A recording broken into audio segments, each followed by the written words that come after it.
Hello friends, आज हम 23 तारीख के सेकंड शिफ्ट के पेपर को सॉल्व करेंगे। तो चलिए पहले क्वेश्चन के साथ शुरू करते हैं, जो कि आपको अंडरलाइन पार्ट को सब्स्टिट्यूट करने को कह रहा है। तो पढ़ते हैं। Aesthetic value is specially a way in which we can get positive conclude value from the world at large. मतलब एस्थेटिक वैल्यू मतलब वो होता है किस तरह की क्या कहें इसे, सौंदर्य मूल, मतलब किस तरह का आपको, मतलब ब्यूटी की जो चीज़ें होती हैं वो specifically value specifically a way in विच, मतलब ये वो एक तरह का रास्ता है जिसमें क्या होता है, we can get positive conclude value from the world at large. मैं वर्ल्ड से मतलब दुनिया से एक लार्जर पिक्चर में एक अच्छा पॉजिटिव वैल्यू फीडबैक मिल सकता है। तो यहाँ पे लिखा है positive conclude value, positive conclusive value आपका करेक्ट आंसर होना चाहिए, जो कि आपको ऑप्शन नंबर थर्ड में दिया होगा ना, can get positive conclusive value, conclude value नहीं, ये गलत हो जाएगा। तो इसलिए ऑप्शन सेकंड आपका इसमें करेक्ट आंसर है। आगे चलें तो देखिए अगले में आपको वन वर्ड को सब्स्टिट्यूट करने को कह रहा है। पढ़ते हैं। A thing that can be easily carried by hands, कोई चीज़ जो आप आसानी से अपने हाथों से उठा सकें, उसे हम कहते हैं पोर्टेबल, आसानी से हाथों से उठाई जा सके। एक्सपोर्ट मतलब किसी चीज़ का निर्यात करना, इम्पोर्ट आयात करना मतलब मंगाना, और पोर्टेबल माने समथिंग विच इज़ ड्रिंकेबल, पीने योग्य जो हो। तो सेकंड करेक्ट था। थोड़ा अगर ऊपर चलें तो क्वेश्चन नंबर थर्ड आपसे होमोफोन फिल करने को कह रहा है। दस the summer was dash hot this year. Homophone मतलब एक जैसे साउंड वाले शब्द, मतलब और स्पेलिंग अलग हो सकती है। देख सकते हैं यहाँ पे टू टू टू और टू लिखा हुआ है। The summer was too hot, बहुत हॉट के लिए यहाँ पे ये वाला टू इस्तेमाल करेंगे। ये टू नंबर वाला हो गया, ये टू के लिए वाला सेंस आता है इसके लिए, या की ओर की तरफ, और टी ओ डब्ल्यू ये टो माने खींचना। सेकंड करेक्ट था। अगले में जंबल्ड ऑर्डर में दिए हुए सेंटेंस, आपको उसको एक मीनिंगफुल ऑर्डर में बदलना है। तो अगर आप यहाँ देखें तो डी से शुरुआत कर सकते हैं, डी से दो शुरू है। द वर्ल्ड, अब इसके बाद the world only, the world people, the world is, तो डी के बाद बी होना चाहिए, दोनों में ही बी है। The world is full of people who live only for themselves, ये करेक्ट ऑर्डर है। तो डी बी सी है, ऑप्शन नंबर थर्ड आपका इसमें करेक्ट आंसर होगा। आगे अगर चलें तो आपको करेक्टली स्पेल्ड वर्ड फिल करने को कह रहा है। My grand mother dash the preparation for every festival celebration in my house. तो उनकी जो ग्रैंड मदर है वो जो भी फेस्टिवल होता है उसे उसकी शुरुआत करती हैं, उसके लिए शब्द है इनिशिएट, और इनिशिएट की सही स्पेलिंग होती है INITIATES, इनिशिएट्स, शुरुआत करना, ऑप्शन फर्स्ट। क्वेश्चन नंबर 6 में आप देखें तो ये कह रहा है कि करेक्ट स्पेलिंग भरो अंडरलाइन पार्ट का। तो can you please come back to reality from the fictitious world you live in. Fictitious माने होता है काल्पनिक दुनिया, तो फिक्टिशियस की सही स्पेलिंग पूछ रहा है, ये क्या होती है सही स्पेलिंग, FICTITIOUS, जो कि आपको ऑप्शन नंबर फर्स्ट में दिया हुआ है। फिक्टिशियस माने जो भी कह रहा है वो ये कह रहा है कि आप अपने काल्पनिक दुनिया से वापस आएंगे, तो फर्स्ट करेक्ट है। बाकी का अगर मतलब देखिए तो फैक्टिशियस तो जैसा कोई, मतलब ये तो किस तरह की कृत्रिम चीज़ों के बारे में बात हो रही है। फ्रैक्शनल मतलब किसी चीज़ का भाग कुछ आंशिक कुछ सब, और फैक्शनल मतलब गुटबंदी या किसी गुटबंदी से संबंधित, मतलब किस तरह का गुट, लोगों का ग्रुप। नेक्स्ट में आपसे एंटोनिम पूछ रहा है शब्द प्यूरिफाई का। प्यूरिफाई मतलब किसी चीज़ को शुद्ध कर देना होता है, तो उसके लिए हो जाएगा पल्यूट, माने अशुद्ध कर देना, गंदा कर देना, ऑप्शन नंबर फर्स्ट। वॉश मतलब होता है धोना, इनवाइट मतलब होता है आमंत्रित करना, चैंट मतलब होता है मतलब मंत्र पढ़ना, जप करना, तो फर्स्ट करेक्ट था। आगे चलते हैं। क्वेश्चन नंबर 8 आपसे अंडरलाइन पार्ट को का ऑपोजिट वर्ड पूछ रहा है। पढ़ते हैं। It was as if the newer hybrids had an insatiable appetite for chemicals. Insatiable मतलब क्या होता है, मतलब जिसकी संतुष्टि ना हो पाए। जो नई हाइब्रिड्स थे, न्यूअर हाइब्रिड्स, वो केमिकल्स के लिए उनका पेट भरता ही नहीं था, बहुत सारा केमिकल चाहिए होता था। तो इनसैटिएबल मतलब जिसको संतुष्ट ना किया जा सके, सेटिस्फाइबल मतलब जिसको संतुष्ट किया जा सके, ऑप्शन नंबर थर्ड करेक्ट है। प्रेसिंग मतलब ज़रूरी, कर्व्ड मतलब होता है रोक देना, और अर्जेंट मतलब होता है कोई बहुत आवश्यक। आगे चले तो सिनोनिम पूछ रहा है ब्रैकेटेड पार्ट का। पढ़ते हैं। The mother who suffers from postmortem depression. Postmortem मतलब प्रेगनेंसी का जो के बाद का जो 6 महीने का समय होता है उसमें जो डिप्रेशन फील करती हैं। Feel dash by their children, feel what, feel annoyed. Vexed मतलब भी होता है एनॉयड, एनॉयड माने परेशान होना, चिड़चिड़ाना।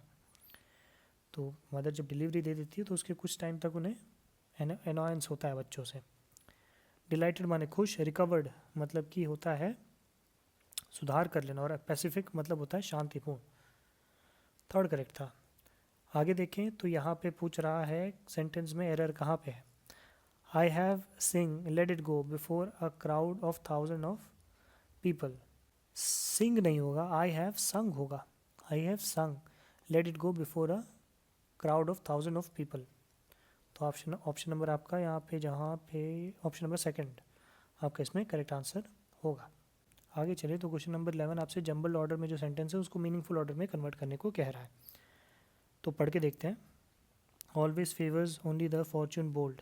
तो फॉर्चून से शुरुआत होनी चाहिए, यहाँ पे आर से शुरुआत एक ही की है तो यही आपका आंसर हो जाएगा। तो ये हो जाएगा fortune always favours only the bold. Fortune जो है वो सिर्फ जो बोल्ड है, जो सिचुएशन से लड़ना चाहता हो, जो हमेशा सामर्थ्य रखता हो, उसी को फेवर करता है, साहसी लोगों के लिए। ऑप्शन थर्ड करेक्ट है। अगले में आपसे ईडियम का मतलब पूछ रहा है। Break the ice. Break the ice मतलब to initiate a conversation, to say or do something that makes people feel more relaxed specially at the beginning of a meeting or party. शुरुआत में कुछ कहना जिससे कि सामने वाला आपसे थोड़ा रिलैक्स हो जाए, बात करने के मूड में आ जाए। तो आपका फर्स्ट करेक्ट है। आगे चलते हैं। तो क्वेश्चन नंबर 13 कह रहा है कि आप पैसिव वॉइस में सेंटेंस को कन्वर्ट करो। मिस्टर अमर रिफ्यूज्ड हिज एडमिटेंस। मिस्टर अमर ने अपना एडमिटेंस रिफ्यूज़ कर दिया। रिफ्यूज़ माने पास्ट की बात हो रही है, तो विल नहीं आएगा, वुड भी नहीं आएगा, ये गलत, ये गलत, और यहाँ शैल है, ये भी गलत। तो यही बचा, admittance was refuse to him by mister Amar. Option number third आपका इसमें करेक्ट आंसर होगा। क्योंकि देखिए यहाँ रिफ्यूज़ जो है ये पास्ट वाला पार्ट था, विल और वुड और ये शैल सब फ्यूचर वाले टेंसेस में आते हैं, इसीलिए थर्ड आपका करेक्ट होगा। 14 में आपसे सिनोनिम पूछ रहा है शब्द ऑब्स्टिनेट का। ऑब्स्टिनेट मतलब होता है स्टबर्न, जिद्दी, हठी। ऑप्शन नंबर फर्स्ट आपका इसमें करेक्ट आंसर होगा। एडेप्टिव मतलब क्या होता है? एडेप्टिव मतलब होता है किसी भी सिचुएशन में ढल जाना। सबमिसिव मतलब आज्ञाकारी, और ओबीडियंट मतलब भी आज्ञाकारी या अनुशासित। क्वेश्चन नंबर 15 अगर हम देखें तो इसमें आपसे ईडियम का मतलब पूछ रहा है। तो left out in cold. Left out in cold मतलब किसी को इग्नोर कर देना, छोड़ देना, ठंडे में छोड़ देना, मतलब कि to be ignored. Option number fourth आपका इसमें करेक्ट आंसर है। क्वेश्चन नंबर 16 में जंबल्ड ऑर्डर में सेंटेंस है, उसको मीनिंगफुल ऑर्डर में कन्वर्ट करने को कह रहा है। तो पढ़ के देखते हैं। एंड हैज़ ऑल्सो, एंड से शुरुआत तो होगी नहीं, तो पी से तो शुरुआत नहीं है। लेट टू मच, क्यू से भी शुरुआत नहीं है, क्यू से है ही नहीं। अब देखिए एस से दो जगह शुरुआत है, तो इन्हीं दोनों में आंसर है। Online mode of education has के बाद क्या होगा? Are, teachers and student, are से यहीं जाएगा, तो यही बचा answer, option third. Online mode of education has led to much stress on, ठीक है, teachers and students, and has also created a wide gap between them. Online जो mode है टीचर का, उसने बहुत ज़्यादा स्ट्रेस डाला है टीचर और स्टूडेंट पे, और इसकी वजह से दोनों के बीच का जो गैप है वो काफ़ी बढ़ गया है, मतलब अंडरस्टैंडिंग नहीं हो पाती, कुल मिला के ये बात कहना चाहते हैं। अगले में आपसे एक्टिव वॉइस में कन्वर्ट करने को कह रहा है। पढ़ते हैं। Trigonometry has been taught by him for donkey's years. Donkey's years मतलब बहुत ज़्यादा समय से पढ़ाया जाने वाला चीज़। हैज़ बीन है तो आपके सेंटेंस जो है प्रेजेंट की बात की जा रही है। तो जहाँ ये देखिए यहाँ हैड आ गया तो ये पास्ट है, इसीलिए गलत हो गया। इन दोनों में हैज़ है, ठीक है, यहाँ पे इज़ है, इज़ जबकि नहीं आएगा हमारे, जब सेंटेंस में हैज़ हैव होता है तो आंसर में भी हैज़ हैव होना ही चाहिए। इन्हीं दोनों में आंसर है। अब अगर आप पढ़ें, he has been trigonometry teaching for donkey years, he has been teaching trigonometry, देखिए he has been trigonometry teaching, ये गलत आ रहा है सेंस, तो इसीलिए ऑप्शन नंबर थर्ड आपका इसमें करेक्ट आंसर होगा। He has been teaching trigonometry for donkey's years, वो ट्रिग्नोमेट्री बहुत सालों से पढ़ा रहा था। थोड़ा और आगे चलते हैं। क्वेश्चन नंबर 18 भी आपसे जंबल ऑर्डर में जो सेंटेंस है उसको मीनिंगफुल फॉर्म में कह रहा है। बहुत सारे आए हुए हैं इसमें जंबल ऑर्डर वाले, तो पढ़ते हैं। वांट से तो शुरुआत होगी नहीं, ओ काट दीजिए, ओ काट दीजिए। शुरुआत हो सकती है क्यू से, डू यू, ठीक है, तो ये भी काट दीजिए। तो ऑप्शन नंबर सेकंड आपका करेक्ट आंसर हुआ। डू यू के बाद ओ है, वांट, ठीक है, उसके बाद आर, टू वॉच, उसके बाद एस, द, फिर मूवी टू नाइट। क्या आपको आज रात मूवी देखनी है? Do you want to watch the movie tonight? Option second. अगले में एंटोनिम पूछ रहा है शब्द ब्रिलियंटली का। Lady Strenly continue to smile at his brilliancy. Lady Strenly जो थी वो उसके ब्रिलियंसी पे हंसती रहीं। तो ब्रिलियंटली माने बहुत ही बेहतरीन तरीके से, मतलब चमकदार। डिमली हो जाएगा, जो कि ज़्यादा चमक ना हो, मंद हो। कनिंगली मतलब होता है चालाकी से। ब्राइटली मतलब होता है चमकदारी, सिनोनिम हो जाएगा। और स्ट्रेंजली मतलब अजीब ढंग सा, कुछ नया सा, अजीब सा। फोर्थ करेक्ट है। अगले में आपसे एरर पहचानने को कह रहा है, contains an error. He always wants to be in the company of those who are intellectually superior than him. मतलब वो हमेशा उस तरह के लोगों की कंपनी पसंद करता है जो इंटेलेक्चुअली उससे सुपीरियर हो, उससे ज़्यादा बेहतर सोचते हो। तो सुपीरियर देन ना होकर सुपीरियर टू हिम होगा। जहाँ पे ये है वहीं आपका आंसर है। सुपीरियर के साथ टू जाता है, तो ऑप्शन नंबर थर्ड आपका इसमें करेक्ट आंसर होगा। अब हम चलते हैं पैसेज पे। तो यहाँ से हमारा पैसेज शुरू होता है, तो पढ़ते हैं। Music is perhaps the most popular and widely practice dash of fine art. Widely practice dash form of fine art, एक तरह का प्रकार है ना म्यूजिक भी फाइन आर्ट्स का। तो ये भी एक तरह का बहुत ही पॉपुलर फाइन आर्ट्स है। Transcending all kinds of cultural and linguistic barriers, मतलब कि हर प्रकार के सांस्कृतिक और भाषाई बाधाओं को पार करते हुए ये निखर के आता है। बाकी का सब्सटेंस मतलब देखें तो किस तरह का पदार्थ हो गया, डिज़ाइन माने किस तरह की डिज़ाइन और फॉर्मेट, तो ये तीनों ही ज़्यादा कुछ रिलेटेड नहीं है। फर्स्ट ही आपका करेक्ट आंसर होगा। आगे अगर आप पढ़ें तो लिखा है any form of fine art is dash to master and almost impossible to perfect and music is no exception. किसी भी तरह का फाइन आर्ट जो होता है वो काफ़ी डिफ़िकल्ट होता है टू मास्टर, ऑप्शन फोर्थ। और उसे सीख पाना मतलब परफेक्ट हो पाना बहुत मुश्किल होता है, ऑलमोस्ट इम्पॉसिबल होता है। और म्यूज़िक इसमें कोई एक्सेप्शन नहीं है। थोड़ा ऊपर कर लेता हूँ मैं ताकि आपको दिखाई दे। फिर देखिए आगे क्या लिखा है, nature it is learned has blessed almost 2/3 of the human race with musical ability of some sort. ये माना जाता है कि नेचर ने 2/3 लोगों को किसी न किसी तरह की म्यूज़िक एबिलिटी बाय डिफ़ॉल्ट दे रखी है। Music has the power to dash out the deepest emotion. Music has the power to bring out मतलब निखार के लाना बाहर। इफेक्ट माने किस तरह का असर, कैटलाइज मतलब किस चीज़ को, किसी चीज़ के कारण किसी तीसरे चीज़ में कुछ और होना, विकार होना। यील्ड मतलब भी किसी तरह का चीज़ देना।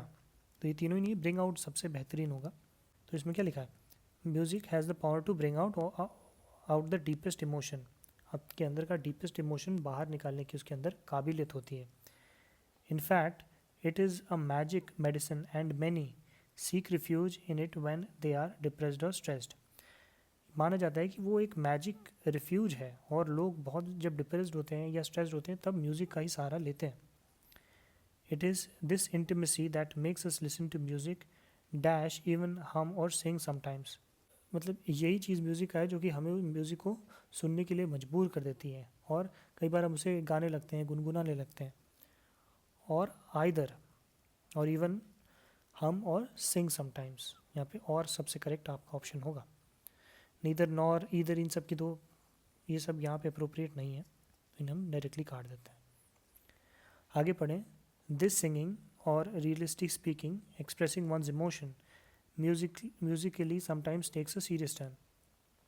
और ये जो गाना होता है रियलिस्टिकली आप ये कहें कि अपने खुद को एक्सप्रेस करना भी कई बार एक सीरियस टर्न ले लेता है। तो ये लिखा हुआ है, the desire to sing before an audience is innocent and beautiful and indeed it is perfectly all right to have a genuine desire. मतलब एक ऑडियंस के सामने गाना एक काफ़ी इनोसेंट और ब्यूटीफुल होता है और ये पूरी तरह से ठीक सी चीज़ है कि आपका एक जेन्युइन डिज़ायर है लोगों के सामने गाना। But it is also important to understand that singing is an dash art, a highly refined one, or at that, which requires systematic, prolonged and strict training to be acceptable. लेकिन इस बात को भी आपको मानना होगा कि सिंगिंग जो है वो एक तरह का क्या है, एक तरह का इंट्रिकेट आर्ट है। इंट्रिकेट माने जटिल आर्ट है और हाईली रिफाइंड वन है जो कि एक सिस्टमैटिक और प्रोलॉन्ग ट्रेनिंग के बाद ही एक्सेप्टेबल लेवल तक पहुंचता है। तो इसीलिए ऑप्शन नंबर फोर्थ आपका इसमें करेक्ट आंसर होगा। बाकी देखिए यूनिफॉर्म मतलब एक सा, मिक्स माने मिला जुला और अनकॉम्प्लिकेटेड जो कि इंट्रिकेट का ऑपोजिट वर्ड है, तो ये तो नहीं ही होगा। तो फोर्थ करेक्ट है। उम्मीद करता हूँ ये वीडियो भी बाकी वीडियोस की तरह हेल्पफुल रहा होगा। जल्दी हम इस पूरी सीरीज़ को ख़त्म कर देंगे, ये आपके 2025 के सीजीएल के लिए हेल्पफुल रहेगा। वीडियो के साथ अंत तक बने रहने के लिए बहुत बहुत धन्यवाद।